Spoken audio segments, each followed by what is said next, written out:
zaman dahulu, di tanah Parahyangan, ada sebuah kerajaan yang dipimpin oleh seorang baginda raja yang ditemani oleh seorang ratu. Mereka memiliki seorang putri yang bernama Dayang Sumbi. Dayang Sumbi terkenal dengan kecantikan dan juga kecerdasannya. Namun, ia juga terkenal dengan sifat manjanya. Di suatu pagi, Dayang Sumbi mengajak sekumpulan kawannya untuk merajut bersama di suatu batu besar di pinggir sungai, tempat di mana Dayang Sumbi merajut seperti biasanya. Kurang sih.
Sudah lama sekali ya kita tidak merajut seperti ini. Benar Dayang, sudah terhitung hampir 2 bulan kita tidak merajut bersama. Semenjak kerajaan asing datang menyerang wilayah kekuasaanku, ayah dan ibuku melarangku untuk bermain bersama kalian untuk sementara waktu. Sungguh 2 bulan yang sangat membosankan. Pantas saja jika aku mengirimkan surat padamu, selalu tidak ada jawaban. Aku sangat meminta maaf ya, mulai ke depannya aku akan selalu membalas semua surat-surat dari kalian, karena sudah tidak ada penyerangan lagi dari kerajaan asing tersebut. Apakah di antara kalian ada yang memiliki benang warna hijau? Aku lupa membawanya. Aku membawanya Dayang, ambil saja di keranjangku, aku membawa cukup banyak warna. Baiklah, akan kuambil. Dayang Sumbi pun bangun dari duduknya dan meninggalkan hasil rajutan yang masih belum sepenuhnya jadi. Ah tidak, rajutanku. Saat Dayang Sumbi sedang sibuk memilih warna benang, tiba-tiba hasil rajutannya terbang terbawa angin. Lalu rajutan tersebut terkapar di tanah yang jaraknya cukup jauh dari Dayang Sumbi yang sedang berada di atas batu besar. Bagaimana caranya agar aku bisa menggapai benda itu? Cobalah kau turun dan ambillah kain itu, sebelum kain itu terbang lagi. Tidak mungkin aku turun dan meninggalkan kalian di sini. Ekspresi gelisah muncul dari wajah Dayang Sumbi. Suatu janji pun dilontarkan Dayang Sumbi tanpa disengaja. Aku berjanji, siapapun orangnya, jika ada seseorang yang membawakan hasil rajutan kepadaku, jika ia seorang laki-laki akan kujadikan suami, dan jika seorang perempuan akan kujadikan ia sebagai saudaraku. Beberapa saat setelah kata-kata perjanjian tersebut diikrarkan, tiba-tiba datanglah seekor anjing sakti yang bernama Tumang. Apakah tenunan ini milikmu, Tuan Putri? Mengapa seekor anjing yang datang kepadaku? Dan anjing ini bisa berbicara. Memangnya mengapa, Tuan Putri? Karena aku telah berjanji kepada diriku sendiri bahwa siapapun orangnya yang membawakan hasil rajutan itu kepadaku, jikalau ia seorang laki-laki akan kujadikan suami. Lantas, mengapa engkau yang datang? Sudahlah Dayang Sumbi, mau tidak mau kamu harus menepati janjimu, karena kamu sudah berjanji. Baiklah, suka atau tidak suka aku kepadamu, aku harus menepati janjiku. Sebelumnya, siapakah namamu? Saya Tumang, Tuan Putri. Baiklah, kau ikut pulang bersamaku untuk melakukan pernikahan ini. Teman-teman, ayo, kalian juga ikut. Tak terpikirkan di benak Dayang Sumbi bahwa ia harus menerima kenyataan jika ia akan menikah dengan seekor anjing yang Dayang Sumbi sendiri tak tahu dari mana datangnya anjing tersebut. Sesampainya di istana, Dayang Sumbi langsung menuju ke singgasana ayahnya. Di sana terlihat raja dan ratu sedang berbincang santai.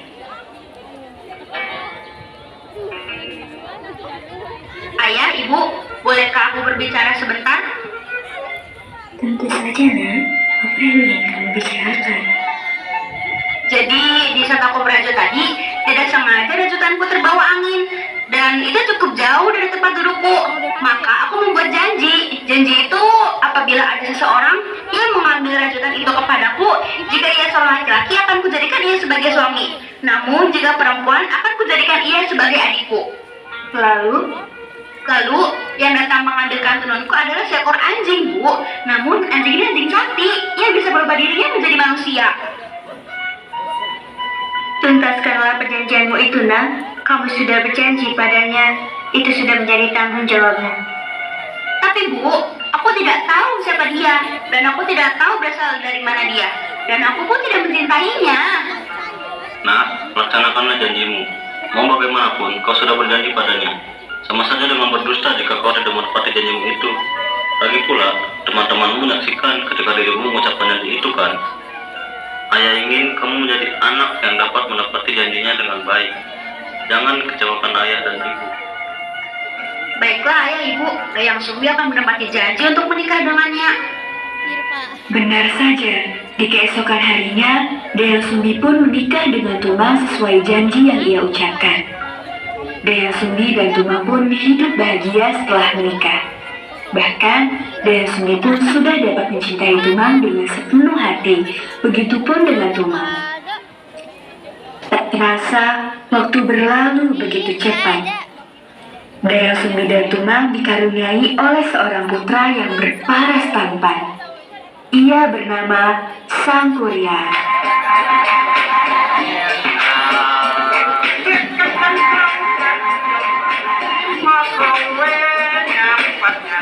Sangkuriang tumbuh dan berkembang layaknya seperti seorang anak laki-laki pada umumnya.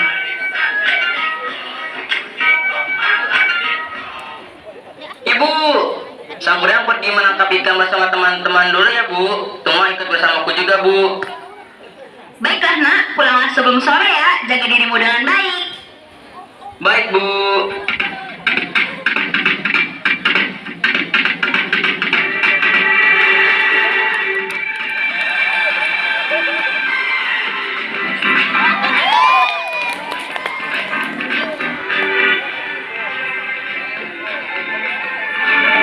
Ibu, Sangkuriang berhasil menangkap 3 ikan hari ini.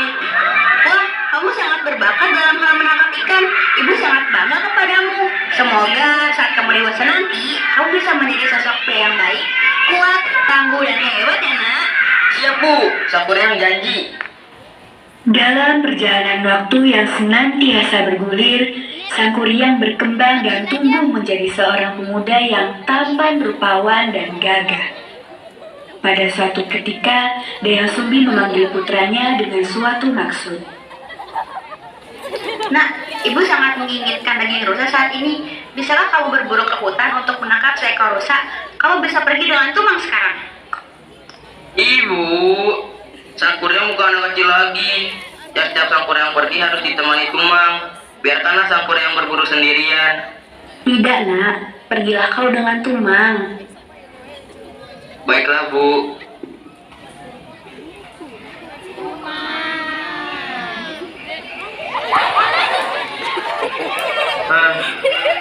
Sudah cukup lama aku mencari rusa, tapi mengapa tidak ada satupun yang muncul di hadapanku?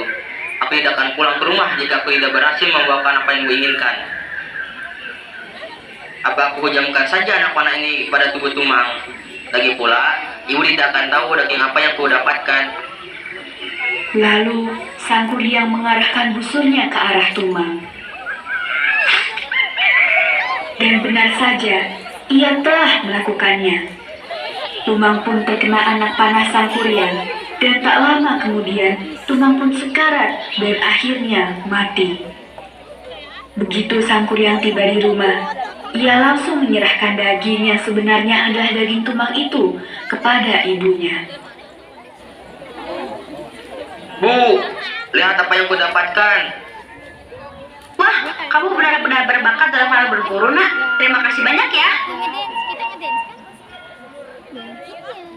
Nah, kemana perginya Tumang? Mengapa ia tidak pulang bersamamu? Apakah ia tersesat di hutan? Sebenarnya Bu, Tumang mati di tangan Sang Kuryang Bu. Daging yang Sang Kuryang berikan bukanlah sebuah daging rusa, melainkan daging Tumang. Sang Kuryang tidak dapat. Jadi daging yang kau suguhkan adalah daging ayahmu sendiri. Kau sungguh membunuh ayahmu sendiri. Ayah, jadi selama ini Tumang adalah ayahku. Itulah mengapa aku selalu menyuruhmu untuk selalu pergi bersamanya. Karena ia ingin melindungimu. Dasar anak tidak tahu diri. Mendengar kebenaran yang dilontarkan oleh putra sematawayangnya itu, amarah Dayang Sumbi sangat memuncak. Dayang Sumbi melakukan perlawanan untuk melampiaskan semua amarahnya. Sang Kuryang hanya dapat melakukan perlindungan bermodalkan pisau yang baru saja dibersihkan. Satu pukulan pun mengenai Sang Kuryang tepat di bagian kepalanya. Ibu, Pergilah kau dari sini dan jangan pernah temui aku lagi. maafkanlah aku. Aku akan pergi dari sini. Setelah kejadian tersebut, Sang Kuryang pun memutuskan untuk mengembara ke seluruh negara dan menjadi saudagar yang kaya raya. Dan Dayang Sumbi memutuskan untuk meminum satu ramuan agar dirinya tetap awet muda bak gadis desa yang ayu dan manis.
Beberapa tahun kemudian, Sang Kuryang memutuskan untuk kembali ke kampung halamannya.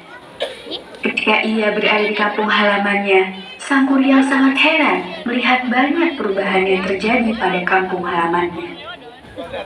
Ketika sedang berkeliling, Sang Kuryang melihat seorang gadis cantik yang sedang menyapu halaman rumah. Tak segan-segan, Sang Kuryang menghampirinya. Halo Nona manis, mengapa engkau menyapu halaman seperti ini? Bukankah seorang wanita yang cantik dan jelita sepertimu seharusnya sedang berdandan di depan kaca lalu mencari seorang pangeran seperti aku contohnya? Ini adalah kegiatan sehari-hariku. Namun, aku masih menyempatkan diri untuk berdandan juga kok. Memangnya kau ini pangeran dari kerajaan mana, wahai pria tampan? Aku pangeran dari Pulau Seberang sengaja datang ke sini untuk menghadiri suatu pesta yang diadakan di kerajaan dekat sini. Apakah kau ingin menjadi pasanganku pada pesta tersebut? Hei, kau saja tidak mengenal namaku, dan kamu baru bertemu denganku beberapa menit yang lalu. Itu bukan suatu masalah bagiku. Lantas, bagaimana jika aku menolak? Ya, aku akan memaksamu. Baiklah, jika itu maumu. Baik, setelah matahari terbenam, aku akan menjemputmu di sini. Berdandanlah yang cantik, wanitaku. Sang Kuryang merasa senang karena dengan mudahnya ia mendapatkan seorang wanita cantik di kampung halamannya. Malam pun tiba. Sang Kuryang beserta ajudannya telah tiba di halaman rumah milik Dayang Sumbi. Dayang Sumbi tampak anggun dan ayu menggunakan gaun bak ratu di suatu kerajaan.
Jika aku menyukaimu, Aku pun merasa demikian, Tuan.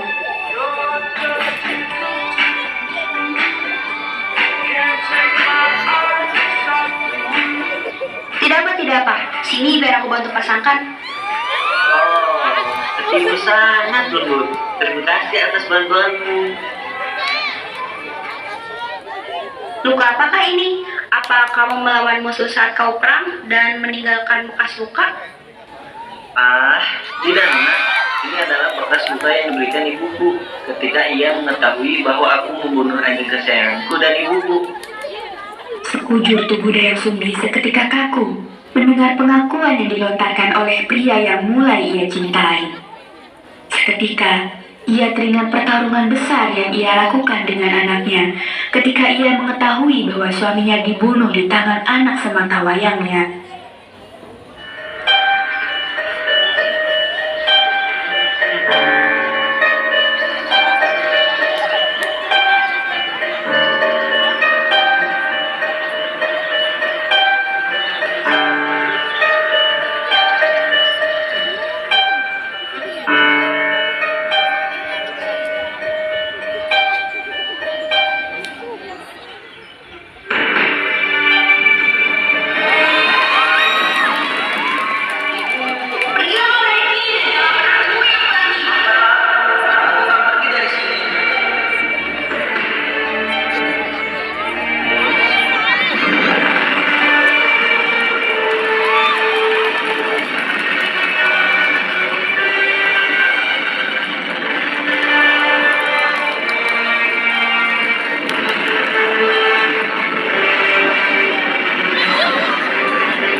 Keesokan harinya, Dayang Sumbi duduk termenung memikirkan sang Kurian yang terlihat sangat mencintainya.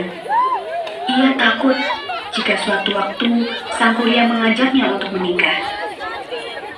Dan tak disangka, pagi-pagi seperti ini sang Kurian sudah berdiri di gerbang rumah Dayang Sumbi yang kebetulan terbuka lebar. Ada apa gerangan, wahai pangeran?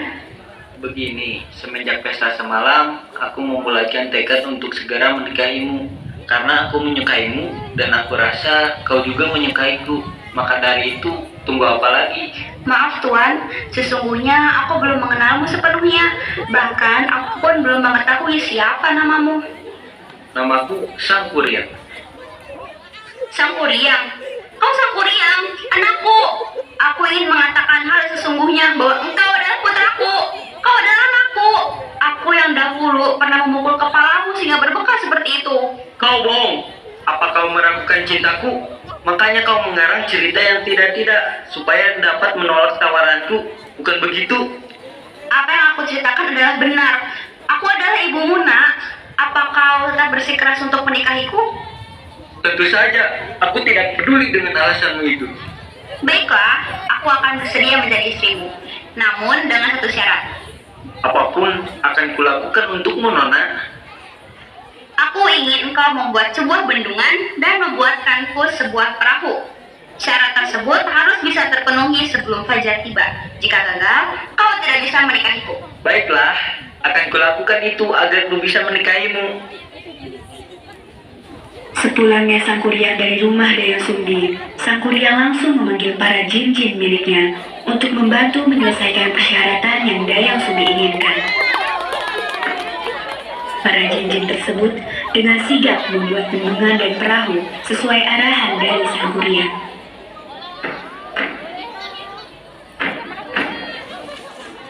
Ayolah, lebih cepat lagi membuatnya. Kalian ini gimana sih? Lambat banget. Cepat, cepat. Namun, Dayang Sumbi tidak tinggal diam. Ia memanggil teman-temannya untuk membantu menggagalkan rencana sang Kuryang dengan cara mengumbuk lubang padi agar terlihat seperti fajar telah tiba. Tidak akan semudah itu, nak. Akan kulakukan apapun agar kau tidak menikah denganku. Sang Kuryang berhenti melakukan pekerjaannya, dan jin-jin pun lari terbirit-birit karena mengira fajar telah tiba. Mengapa fajar terbit terlalu cepat? Akal-akalan siapa kalian melakukan hal bodoh ini? Wah, tidak terasa ya sudah terbit fajar saja. Bagaimana Sang Kuryang? Apakah keinginanku sudah selesai? Apakah ini akal-akalanmu untuk mengagalkan rencanaku? Jika aku menjawab iya, bagaimana? Kurang ajar. Emosi sang Kuryang menaik. Ia sudah tidak bisa menahan emosinya. Dengan cepat, sang Kuryang melawan Dayang Sumbi dengan pukulan yang teramat keras.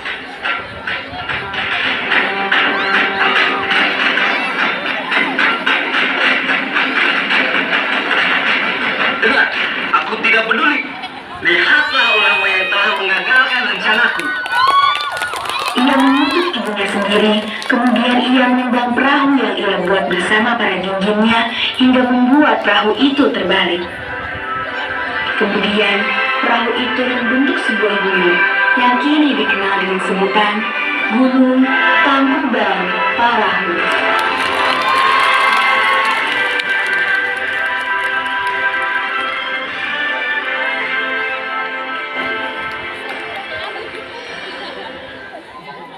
Pesan moral yang dapat kita petik adalah bersikaplah untuk jujur, karena kejujuran akan membawa kebaikan dan kebahagiaan di kemudian hari.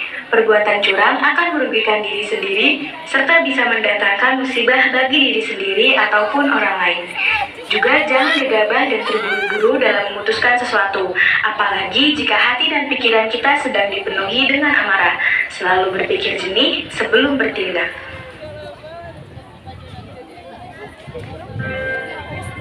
Terima kasih kepada Akang Ida semuanya yang telah melakukan penampilan drama kedua.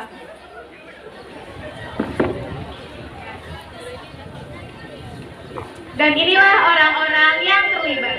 Retondo Willy Martuan Situmorang sebagai penanggung jawab. Syauba Azahra Putri sebagai pimpinan produksi.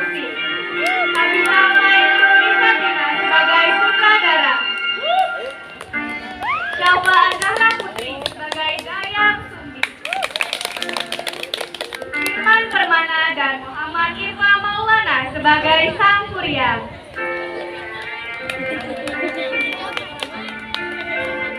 Muhammad Zidan Fahri sebagai Tumang. Edrian Syafi Mundaharlan dan Hawa Putri Lestari sebagai Raja dan Ratu. Hani, Najwa, Siva, Kiki, dan Nisa sebagai teman Dayang Sumbi. Sahatina, Pradita, Kiki, Lili, dan Rizky sebagai tata latar dan tata properti.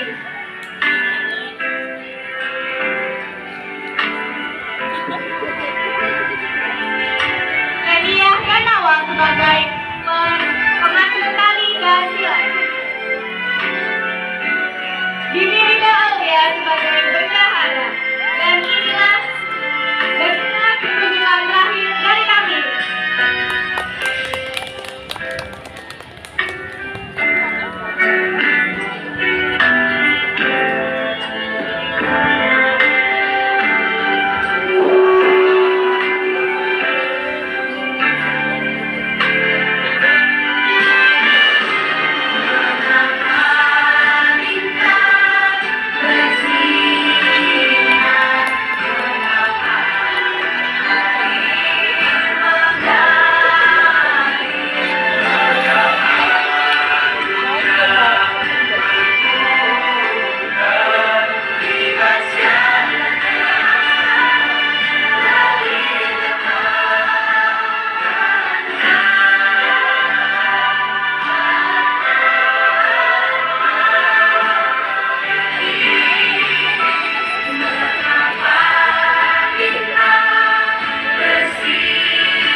Wah, keren banget Teh. Iya, keren banget.